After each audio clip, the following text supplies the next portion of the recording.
Hello, everyone, and welcome to another episode of the Society of the Eternal Mile podcast. I'm your host, Noah Sias. On today's episode, we're joined by drummer Jaime Luna from San Antonio, Texas. He's been in his share of local bands and spent a period of time in the now-defunct band 2x4. He also has a new project called Black Hand and just recently joined the band Lower Depths.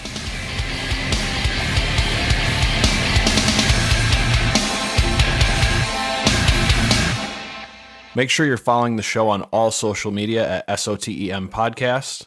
Make sure you're subscribed to the show on whatever platform you listen on. Don't forget about Patreon at patreon.com/SOTEM Podcast. And lastly, if you enjoyed the show, consider leaving a review on whatever platform you listen on. Previous guest of the show, Joseph James of No Suffer, has a show this upcoming Thursday the 7th. Check out No Suffer opening for The Faceless at Rock House Bar and Grill in El Paso, Texas. For more information, head on over to No Suffer's Facebook.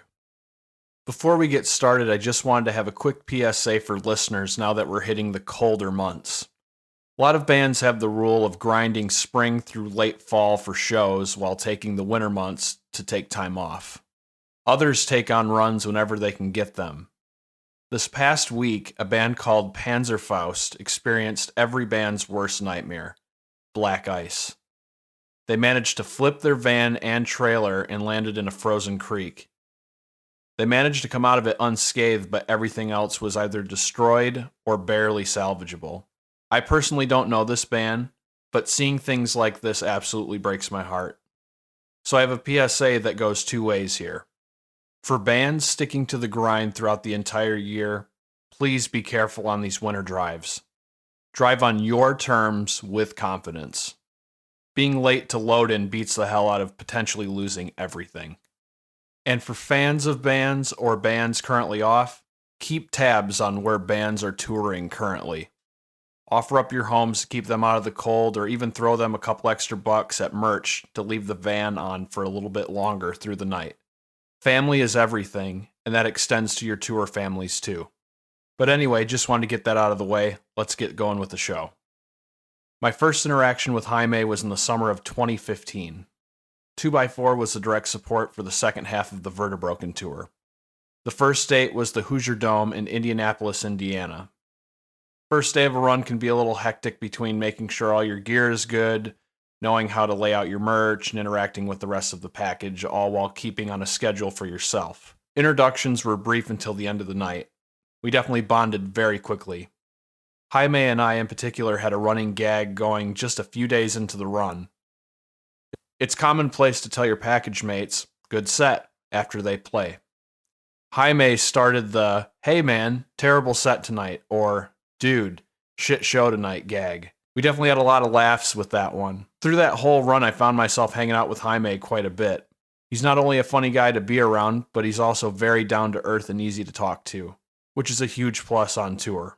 Unfortunately, I haven't shared the stage with Jaime since, and he was let go from 2x4 shortly after that run. We've kept tabs on one another as most do, through social media. He's been busy with two projects since then, Black Hand and Lower Depths.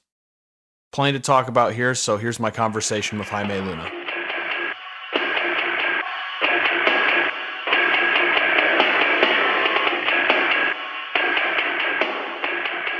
Jaime, welcome to the show. What's going on, brother? Let's start from the beginning. When did you first get involved with music? That was probably back in, I want to say like my 6th grade year. I wanted to join band because for some reason I wanted to play trumpet. I don't know why, man. Even growing up, even as a kid, my parents, dude, they knew that I loved like the Hano bands and stuff like that. And, you know, I always wanted to play the accordion and stuff like that. So they bought me this little accordion when I was little. But anyways, man, so I really wanted to learn the trumpet. So I was like, okay, cool. I'm going to join band. You know, I'm going to learn trumpet. So I go over, I talk to the band director. He asked me, you know, what do you want to play? And I said, trumpet. And he looks at me and as like some bullshit excuse, don't get me wrong, he was a great band director, but as some bullshit excuse, he looks at me real quick, you know, looks at me on both sides of the cheeks and everything. He's like, you know what? You don't have the lips for trumpet. And I was like, what? Like, what are you talking about? He was like, but you look like you could be a drummer. Would you be interested in joining the percussion section? I was like, Oh no, he said percussion, and I was like, what the fuck is percussion? You know what I mean? Like I've never even heard of that. And he took me to the drum room, and I was like, all right, I guess I'll check it out. So ended up being my passion, man. I had, I took it and I ran. I just learned it, got better, got better, got better. Followed it all the way through high school. Even back in middle school, I was in jazz band playing drum set. So it was pretty cool. That's where I first, middle school is when I first started getting into metal. Listening to all that. Well, I'd listened to metal prior to that because of my dad, of course. Sure.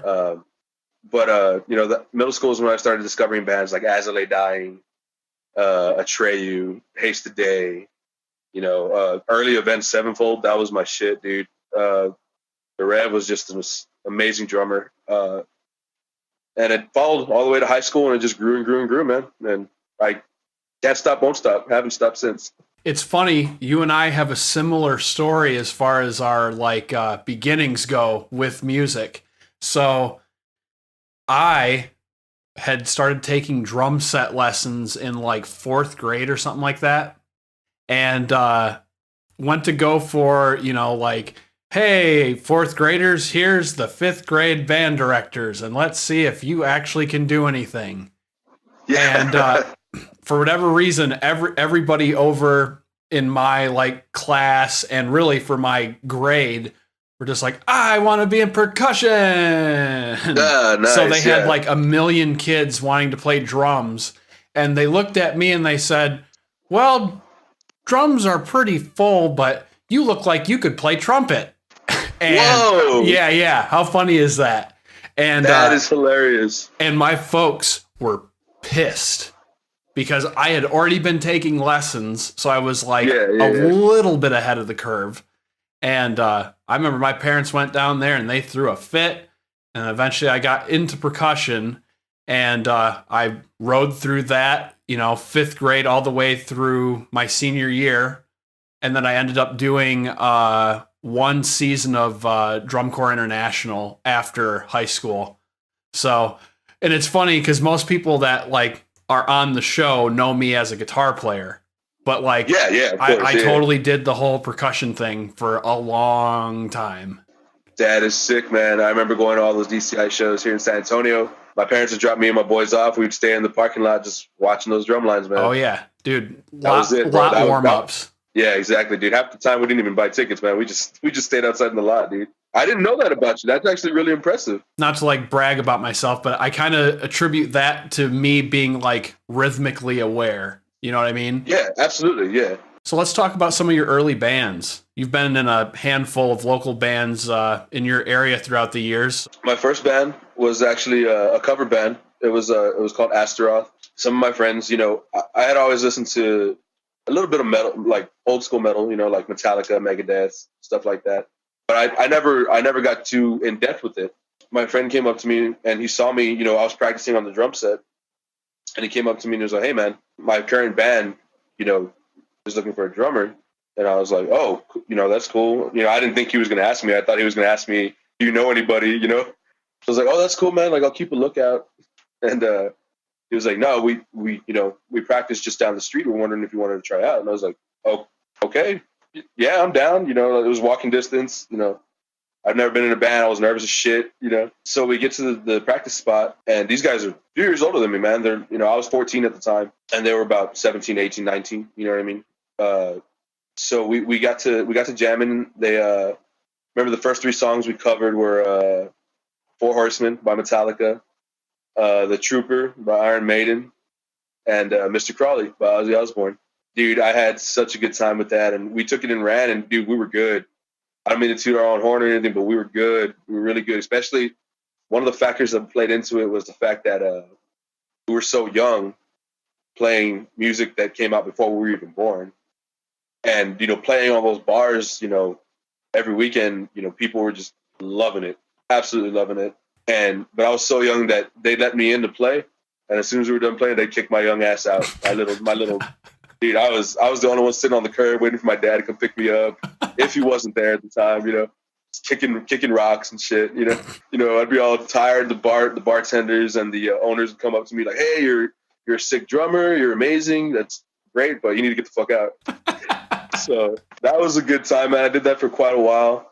It even bled into my next project, which is State of Mind.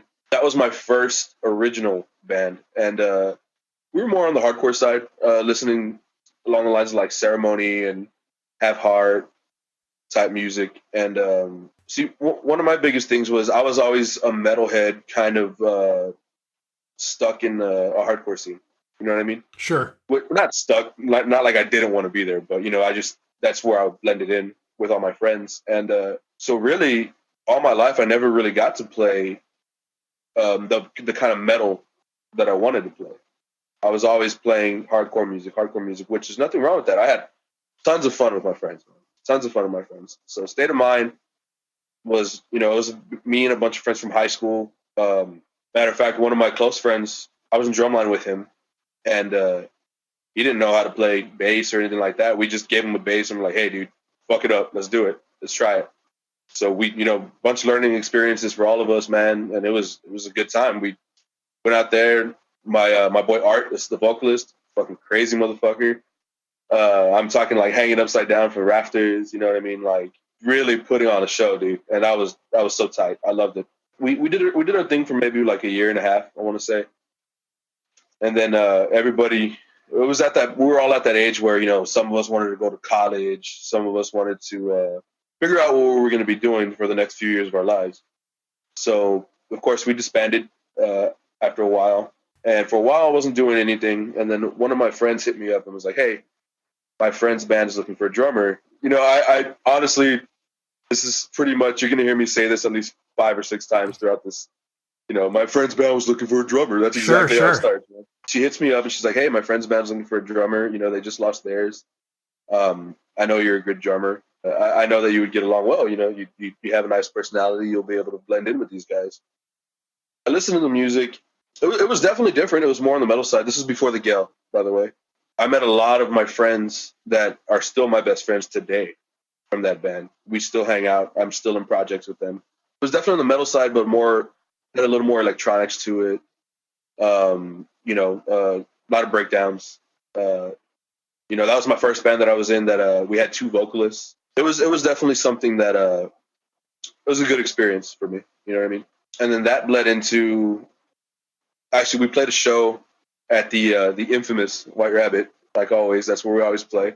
That bled into my boy Seth coming up to me. He was a friend of the band. I didn't know him.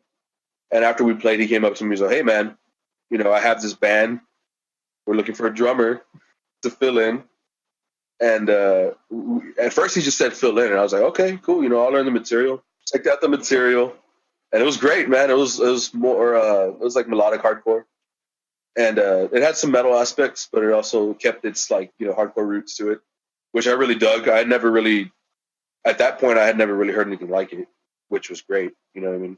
So I checked it out, learned the songs, played maybe like 2 or 3 shows. And of course there was that question, hey man, you want to be permanent? I was like, you know what, dude, I'm doing school. I got a job. I got another band. Why not tack on another band too? So I was doing Before the Gale and A Man a Million at the same time.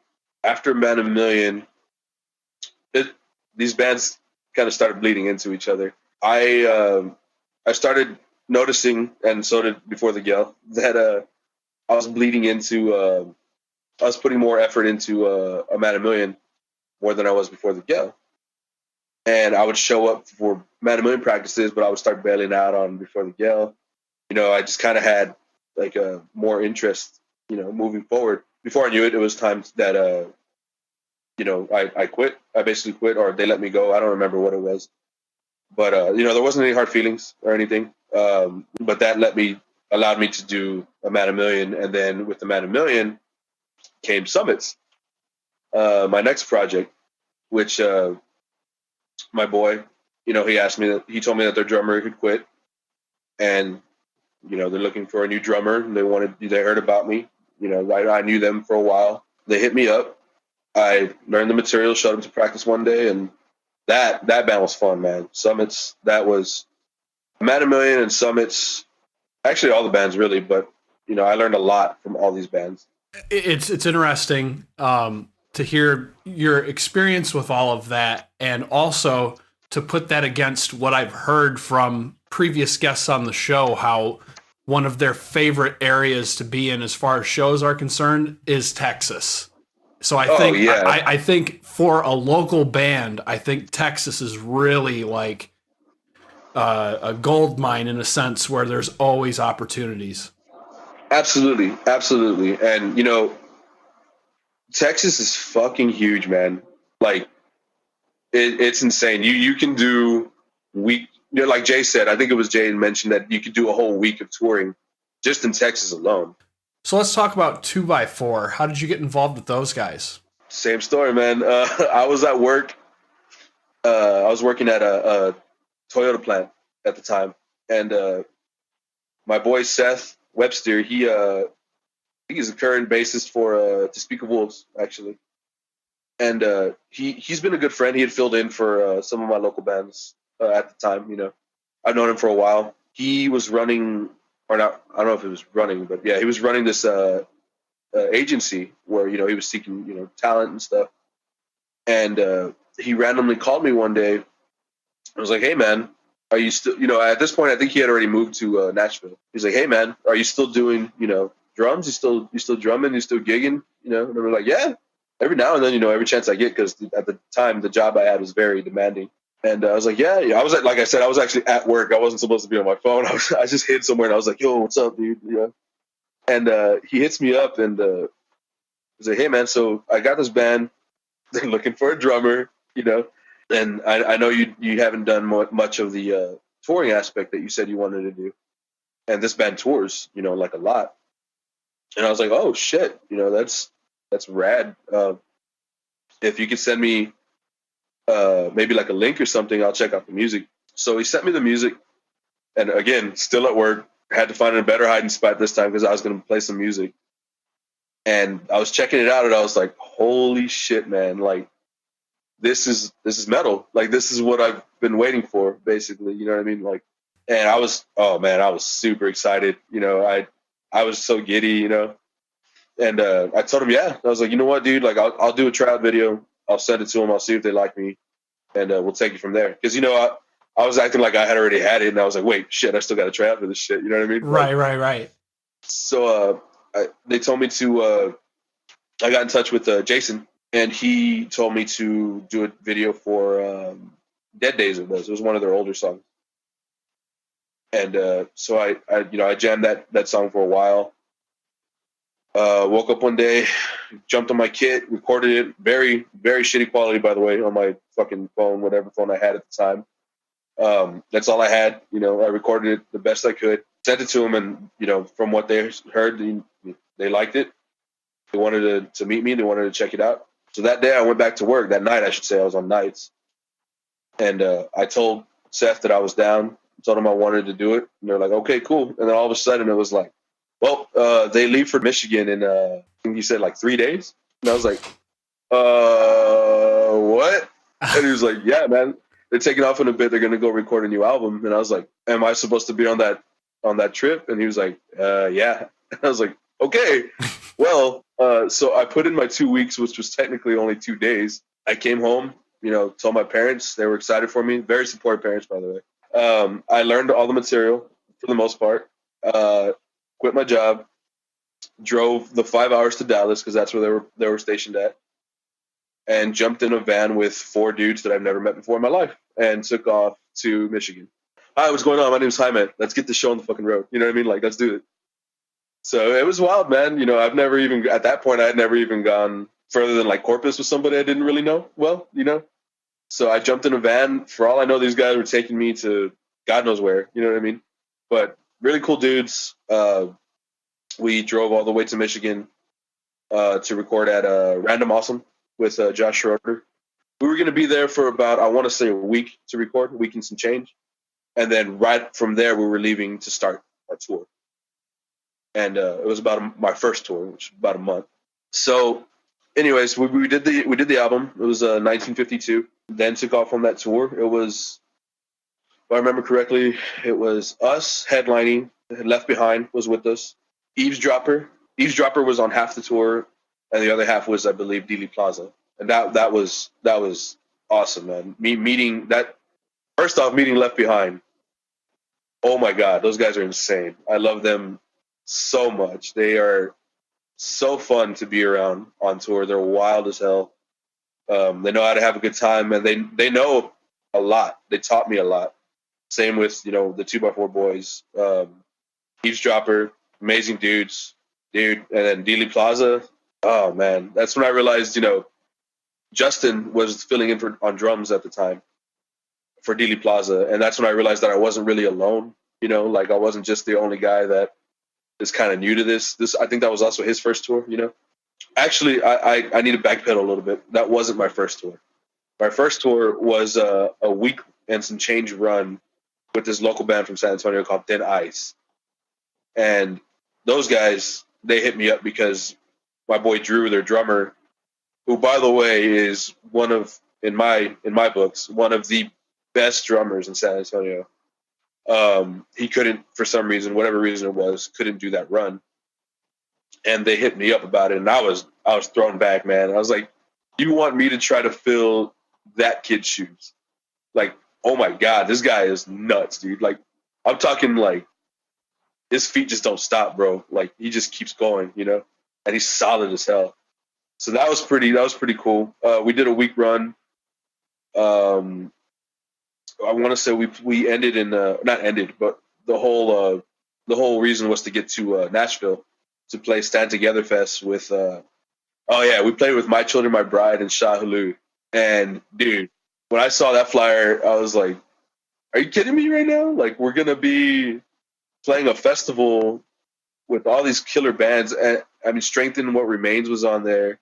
Altars was on there. I mean, it was a sick lineup, dude, and it was beautiful, man. Nashville's absolutely gorgeous. It was great. I had a lot of good times. We had a blowout on the way back to Texas. That was kind of scary, but other than that, man, I mean, it was one hell of an experience. It left me itching for more, and luckily, that's when I got that call from Seth for 2x4. 2015, you parted ways with 2x4. And, kind of a tough situation to be in, but I guess that's part of the journey, Any closing statements for 2x4?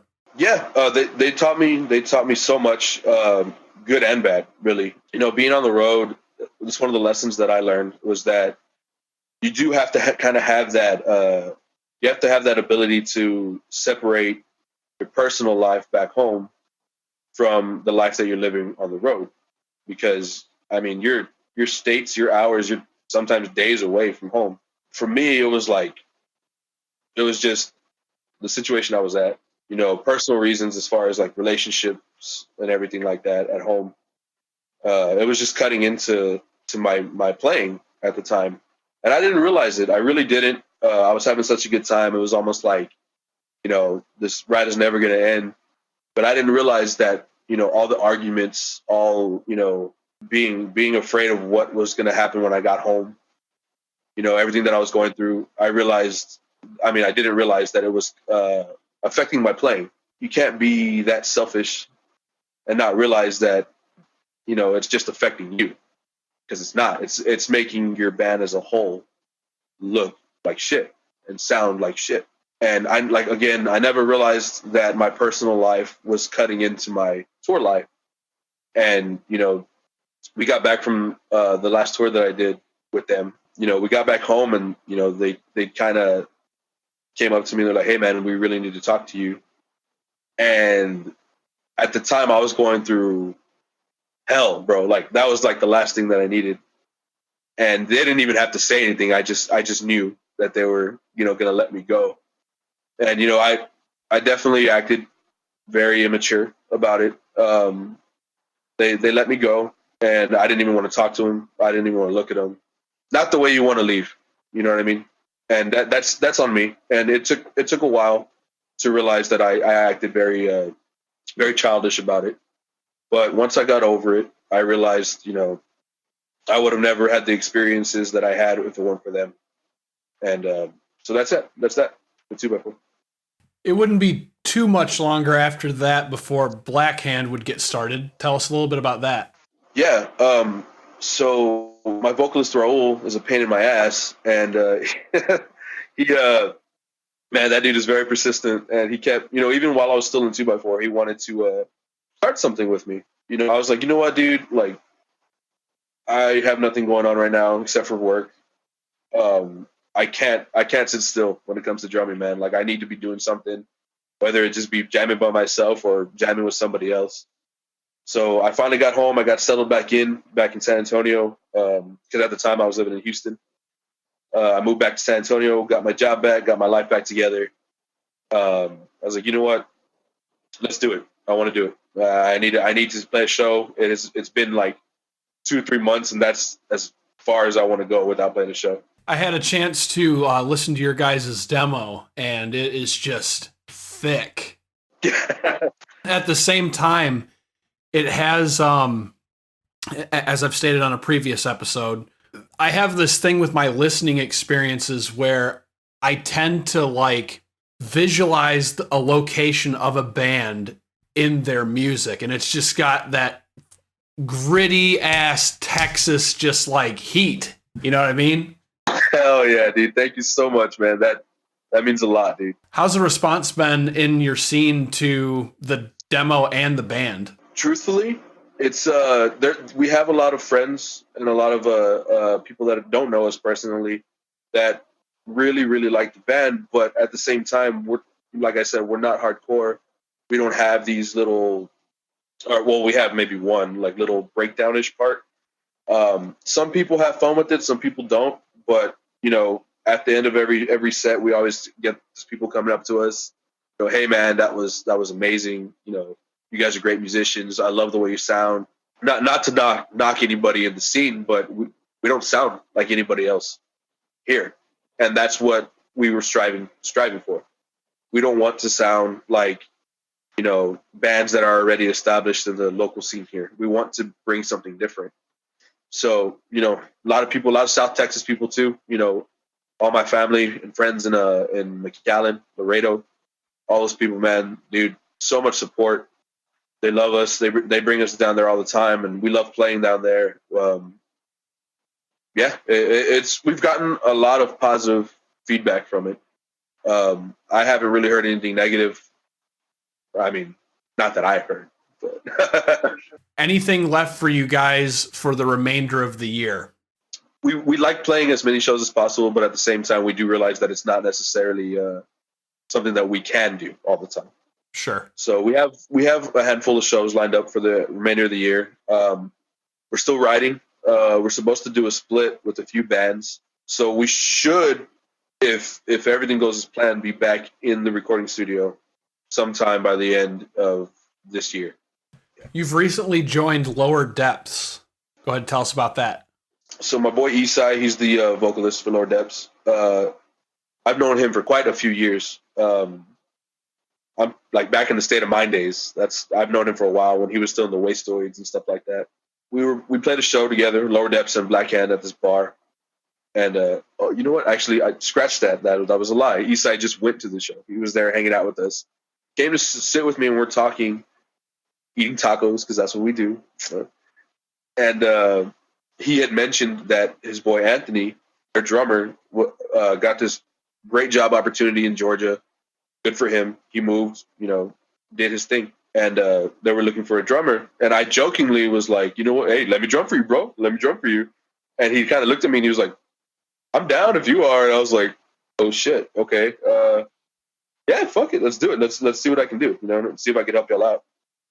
And, dude, it's been great. I mean, like, right off the bat, these guys, they brought me in. I learned their old material. And right off the bat, we started writing new material. It sounds great. I love it. Again, hardcore band, but it's all good. It's some of the aspects of it are metal, and I love it. But yeah, man, I'm having such a great time with these dudes.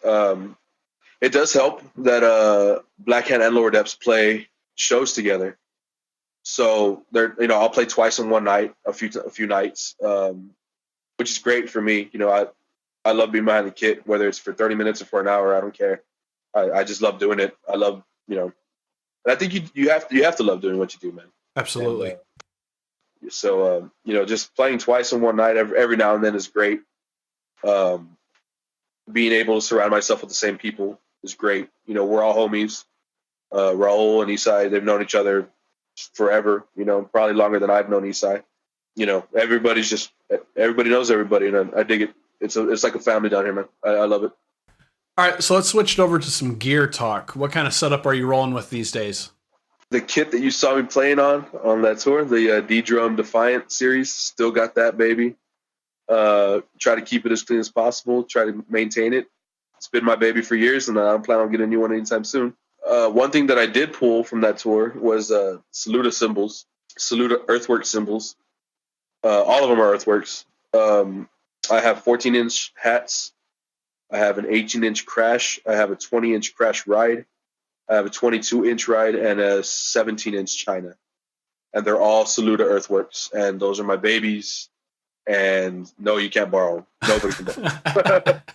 So let's have a discussion about the Eternal Mile. And you actually covered the first question, but I'll ask it again here just to kind of bring it back around. When was your first tour and what was the lineup? The first tour was with Thin Ice. It was that weekend. Well, I guess it was a week and some change. It was actually just us. We were by ourselves. We did that week run. I know we played Houston. We played Nashville. We played Clarksville. We played Jackson, Mississippi. We played Louisiana. Shreveport, Louisiana. Yeah, man. It was one hell of a time. That was my first experience. As far as touring goes, playing different venues. Shit, we played skate parks. You know what I mean? Like it really opened my eyes as far as the touring life goes, because I had always had the typical view of tour life that everyone already has. You know what I'm talking about? For sure. Like, oh, y'all hotel every night, y'all make a shitload of money, you have a bunch of fun.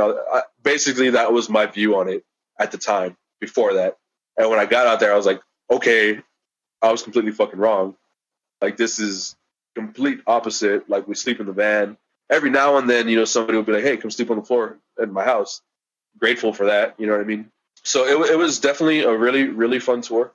Although it only lasted a week, I still had time of my life. Between touring and local shows, do you have any idea how many shows you've done?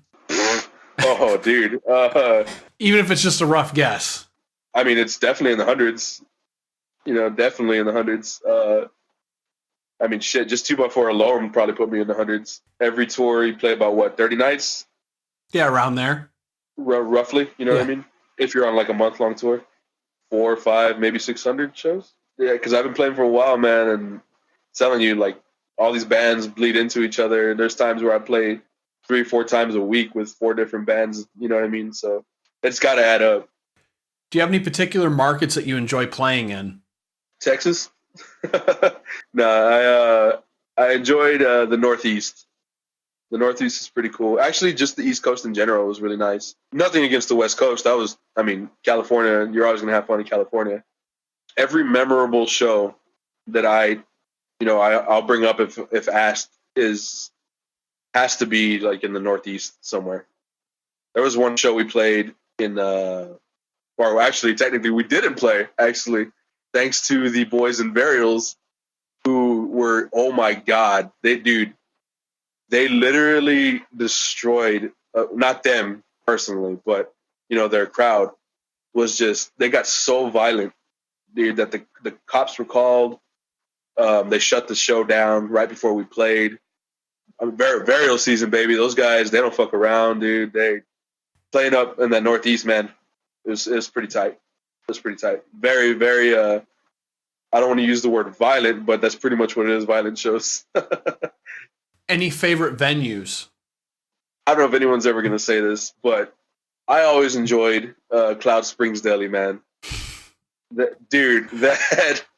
We had a terrible experience at that venue. It's not that, like, it wasn't that it was necessarily a bad show or anything, but, like, it was the first tour with our new drummer, and there had been a little bit of a tear musically, and, like, it was just really bad, and it was super weird because that stage is, like, the weirdest stage ever. Like, you can't fit stuff up on there. You got cabs and drums up on the stage, and everything else is Yeah. on the floor.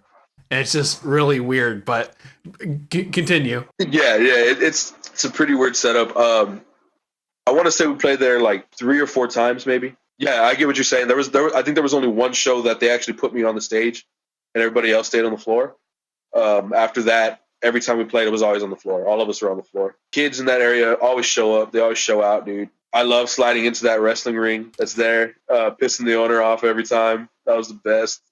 I mean, I don't know why he has it if he didn't want anybody in it. I mean, come on, we were kids at the time, you know. I'm taking so many fucking pictures in that thing, you know what I mean? And the free sandwiches, you know, he'd give us the food. And I mean, the sandwiches weren't bad. You know, I loved it. Also, I mean, I think everybody would agree the owner is fucking wild, man. He's crazy as hell. I think his name's Loud George. Yeah, he's cool, man. Yeah. He's cool. He's loud as hell, but I love him, dude. He's a cool dude.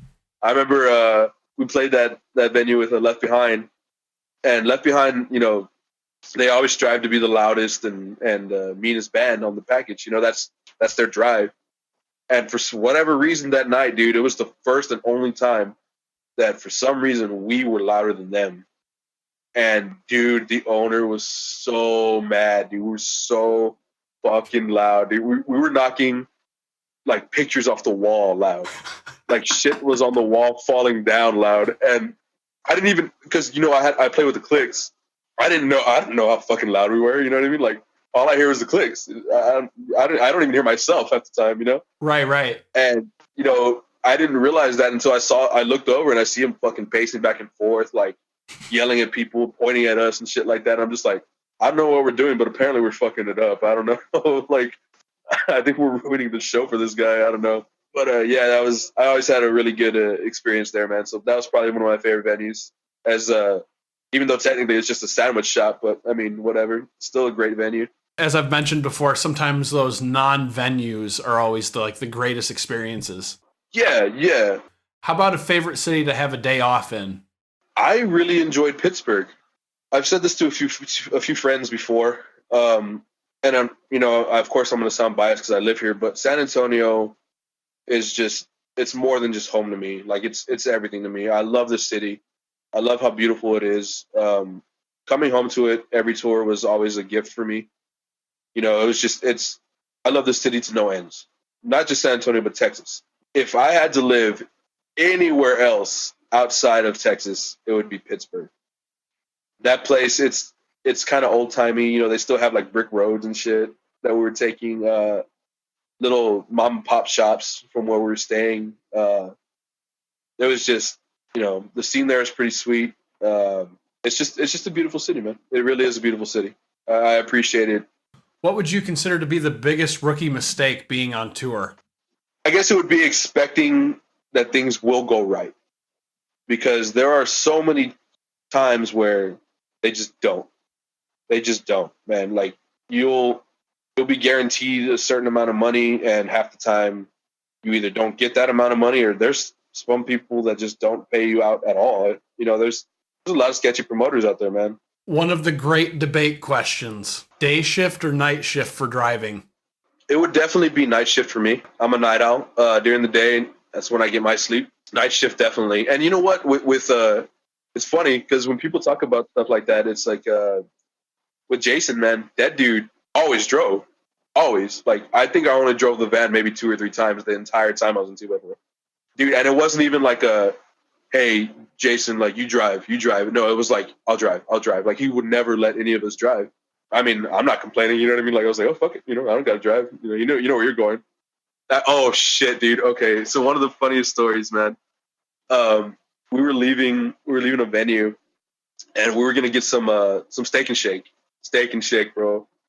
And so we're trying to turn near the restaurant parking lot. I'm up top. Well, you remember the van setup, right? With the bunk that we had? Yeah, okay. So I'm up in the cave, you know. I think I had knocked out already. Jason was trying to make a left turn, and this fucking asshole just completely cuts him off. Like, I mean, we were in full stride already, dude. Like, we had the van and the trailer, everything. I'm up in the bunk, and I wake up, like, in the front seat on top of, like, Jason and fucking Kevin. Dude, I I Superman flew from the top bunk over. Kevin was laying on the bench in front of me. I flew over Kevin and Ben, like landed in the front seat, and I woke up like, what the fuck happened? Like, dude, that was the most air I've ever gotten as a fat boy. Like that was, dude. I mean, I flew, bro. Like you could put a cape on me, and there would have been wind behind it. You know what I mean? Like that's just a random story I wanted to throw in there as far as driving goes. But yeah, definitely night shift for me. Oh shit. Okay, so the first night that Jason ever let me drive, we were driving from, I want to say it was from Texas to, I think it was Albuquerque, New Mexico. And I was driving from like 3 o'clock in the morning until the sun came up pretty much. We're trying to get to a homie's apartment. And, we're going to stay there for the day and then go to the show. And, the sun was coming up. I was jamming. Everybody was asleep. Jason was riding co-pilot, but he was knocked out. He was also sick, so he was done, dude. Like he was done. So I'm the only one awake. I'm driving, having a good old time, and then I realized like I was kind of getting a little drowsy, And I was like, you know what? I'm gonna have to pull over here in a bit, slap myself, take a piss, do what I got to do, wake up. So we're driving, and I look over.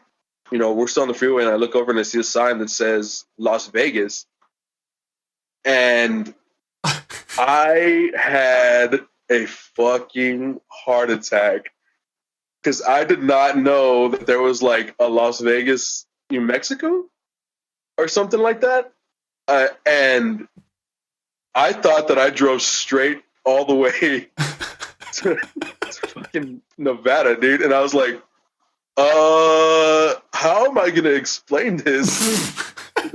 Like we're like, I've only been driving for like 4 hours, and we're like states away from where we need to be.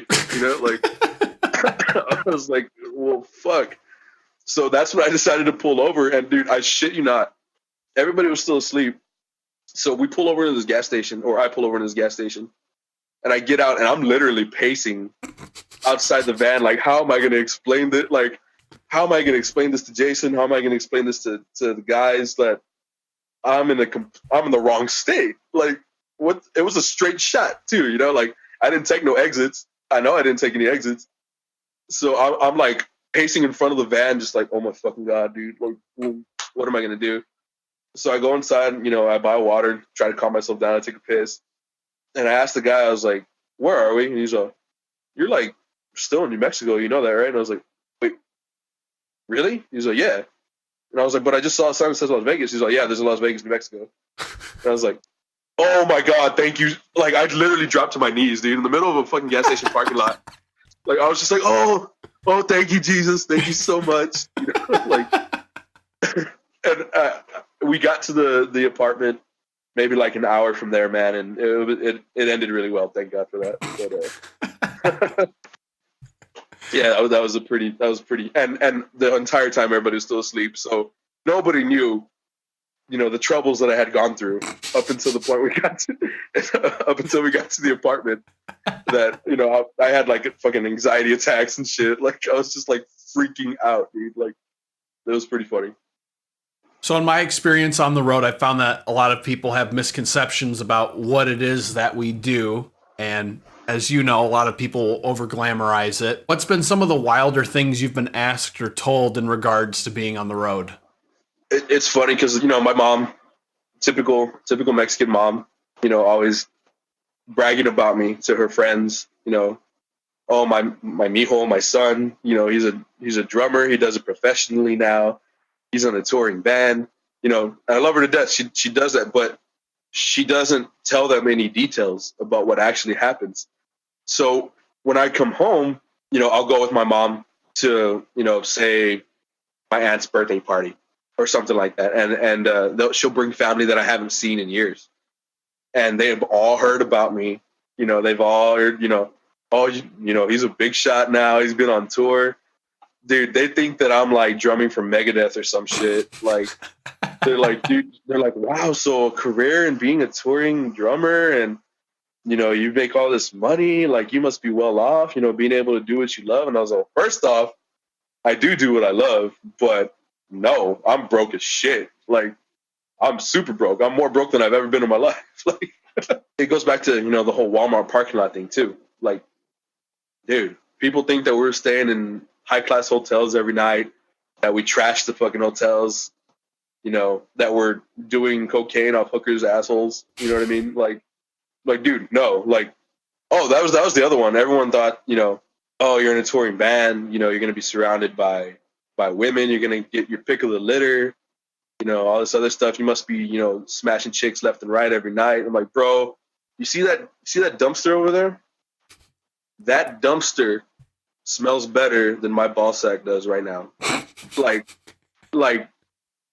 that dumpster smells better than my gooch and my ass right now. Like, what kind of woman do you think I'm gonna pull smelling the way that I smell? You know what I mean? Like, right. No, like, there's no. I mean, yeah, like Jay said, there are your typical, girls that just literally don't give a shit. Like, they just want to hang out with the band. You know what I mean? Hang out, quote unquote. yeah. But yeah. So, but other than that, man, like, which people to avoid. Stuff like that, and that's only if it does even happen. There's no, hundreds of thousands of dollars. There's no five-star hotels. There's no. Oh yeah, the catering too. They think that we just have like a Hollywood style movie catering. Yeah. Like, bro, like, if anything, we'll get like a Little Caesars pizza. On a previous episode, I've mentioned that I've actually, because that's always the running joke. It's, oh great, catering. I can't wait for hot and readies. I've literally had to step down from that. 2 days in Florida, we had 7-Eleven pizza. 7-Eleven pizza. Yep. Nice. And I can't think of any other situation where I've ever said to myself, boy, you know what I could go for? Some Little Caesars. Yeah, dude. I tell people that all the time, man. Like there's people here in town that are like, you know what?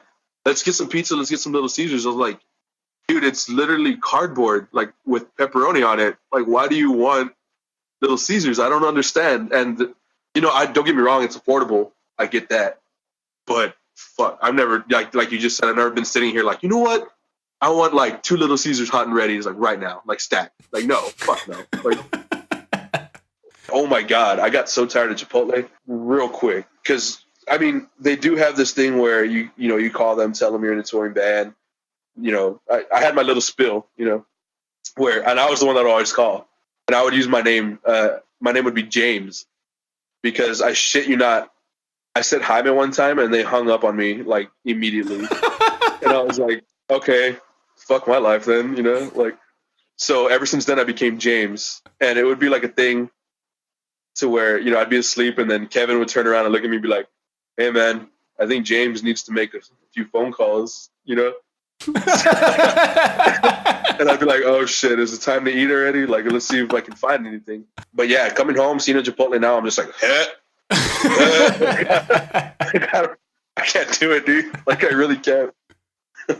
For me, that one is Subway. I feel you. I feel that. There's just, I think everybody's got that one restaurant that they overeat on tour. Like, it's just like, it's kind of Steak and Shake too, man.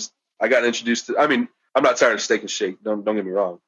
By any means, I'm not tired of it. But I mean, that's just that go-to, man. That Steak and Shake, Cookout. Dude, Cookout. Oh my God, dude. Getting introduced to that, I was like, dude, it's heaven on earth. You know what I mean?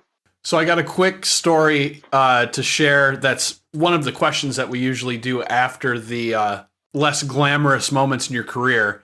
But this is, I consider to be one of the most random things that's ever happened to me at a show or on tour. At least up there on my list. And it was on the Vertebroken tour. And we were in Austin, Texas.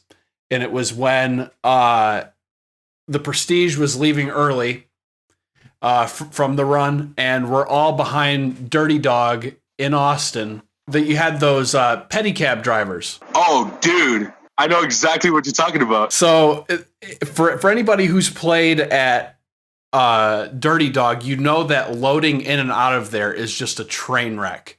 It's always like, you got to go back behind the venue in that super like narrow alleyway where people are just going in and out of all the time. So it's end of the night. We're packing up. We're saying goodbye to the Prestige. And this pedicab driver is just like bitching and moaning at us. And I get it. He's trying to make his money, but at the same time, it's a loading zone. Like, don't muscle me. Yeah, like fuck off, dude. He's talking, and I don't think he's quite all the way there. He's like trying to have some insults towards us, and it's just like, well, that was a really good attempt. Thanks for playing. He rides his bike around us, calls us assholes, all that kind of stuff. He drives back around and gets either behind the or in this case, it would have been like in front of the venue or something like that. And we're all talking, doing our thing, talking to the Prestige. And out of nowhere, we hear this just like super loud thud. And this pedicab driver had like tried to punch out one of the windows of the 2x4 van. Yeah, dude, I remember that. And from there, I remember majority of the tour package was like chasing this dude. And I remember Kevin followed him for so long. And it was funny too, because I said, man, like, why the hell did that happen? You were just like, dude, I wanted to meet him like personally. Yeah. And I was just like, yeah, why is that? He said, I wanted him to come kiss the bumper and apologize to the van. That was nuts. I was inside when that happened, and I heard it from. I was towards the back of the venue. Yeah, and you know how the back door was wide open, and you just go up and down those little stairs. Yeah, I was right there by the restroom, and I heard it, and I thought one of y'all was like fucking around, and somebody fell or some shit. So I ran outside thinking that it was gonna be funny, and then I saw everybody pissed the fuck off. Yeah, and I was like, "What happened?" And they told me, and the dude was riding away. And I was like, that's him right there. And I was like, oh shit, like what the fuck? So I just started like kind of chasing him. And then everybody kind of followed too. Yeah. And we split up. Dude, I was walking around for a while. Everybody was kind of like, looking out for this guy. Like everybody wanted a piece of this dude's ass, man. Yeah. Yeah, that was wild, dude. That was wild. So before we wrap this up, I'm curious to hear what kind of advice you have for a few groups of people. And let's start with local bands. Not necessarily local to your area, but just in general. I think that I'm going to make a shirt that has Jay's face in the front and his most infamous quote on the show in the back. Because he fucking nailed it, man. Do your fucking job. Do your job. And I mean, you can't get any more straightforward than that. Like, show up early, get things in line. You're not, the show isn't necessarily for you. You're there to support. You're there to help. But there's nothing that I can say that Jay pretty much didn't already cover as far as that goes. Just do your fucking job. I'm going to imagine that this is going to be similar to the previous question. What advice would you give to promoters? I can't quote Jay enough, man. Like that, he put it perfect. He really hit it right on the nail, man. Like, don't get me wrong, there's great promoters out there. We've worked with so many promoters that genuinely care about you and your well-being. They want to make sure that you have food in your stomach. They want to make sure you have a place to stay. They want to make sure you have gas money to get to the next place, and then some. But then you have some promoters that are literally just trying to pay their own bills. And there's been plenty of, promoters who just ghost people. Like I've heard plenty of stories. I've been in plenty of situations where it's just, the show goes great. This guy makes a lot of money and, it's time to pay out and nobody can fucking find the motherfucker. You know what I mean? Like, and he deletes all his social media, it disappears. Some people do this like for a living. You know what I mean? Like it's nuts how good some people are at that bullshit. I've played shows where we got paid in pizza. But I think that goes for pretty much a lot of local bands here in San Antonio, and they know who the fuck I'm talking about.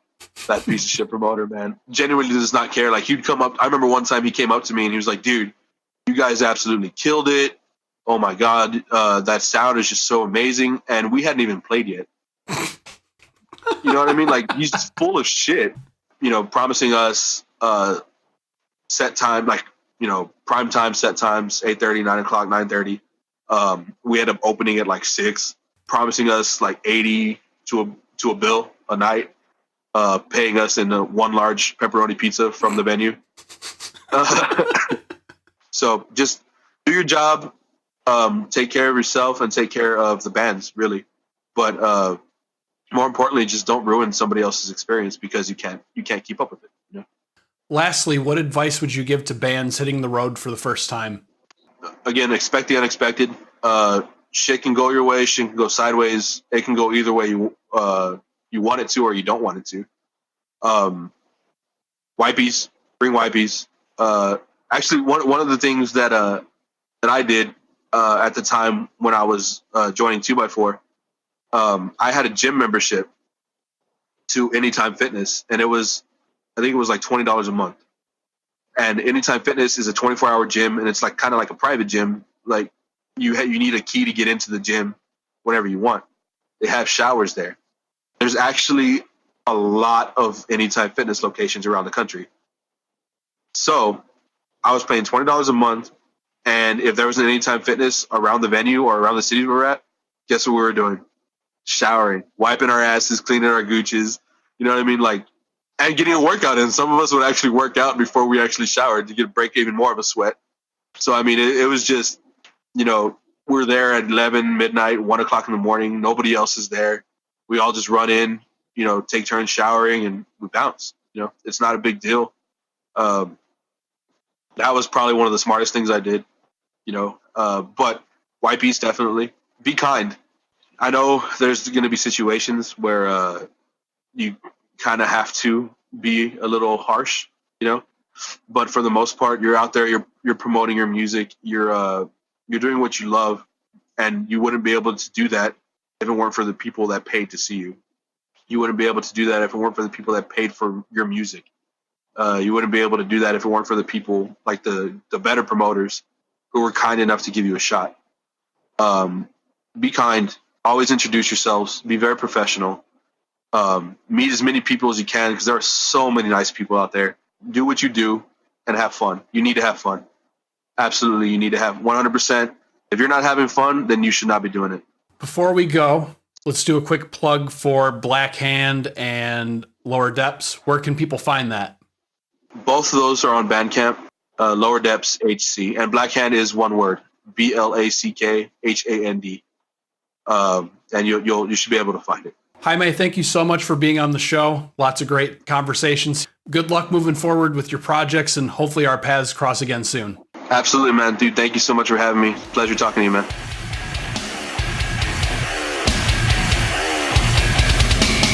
That concludes this episode. I'd like to thank Jaime for being on the show. Check out Black Hand and Lower Depths on social media.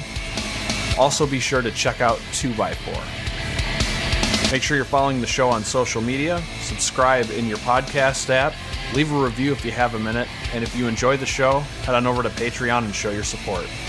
I've been Noah Sias, and as always, thank you for listening.